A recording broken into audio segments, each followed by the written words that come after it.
Pēc viņa principa arī tiks būvēti jaunākas ķiveres, kas atvēr tā cikla elpošana ir. Ar šito var visādās dūņās līst iekšā purvos un smagais variants.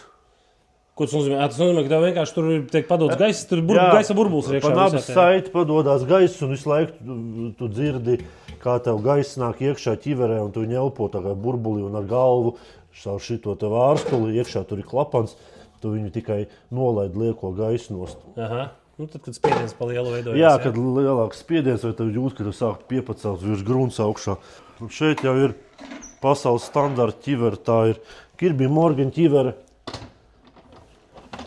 Regulātoru.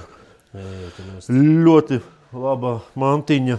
Tādā ziņā, kad... Bet šeit jau tu elpo jau... Jā, caur regulātoru. Jā. Elpo cauri, bet arī šeit atnāk nabas saiti, kas tev padod gaisu. Bonus ir tāds, ka tev ir ļoti daudz gaisa, tu neekonomē kā gaisa, elpo cik gribi.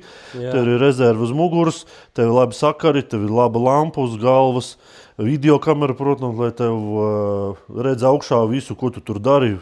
Skrūvē, neskrūvē, slinko vai neko nedara. Tas bonus ir tāds, ka tas ir pasaules standarts, tu strādā ar tādu Latvijā, tu vari aizbraukt uz darbu prom uz Ameriku, un tu zini, ka tev tāda pat ķivere arī būs tajā galā, un nebūs nekas, ne pie kā jauna jāpierod.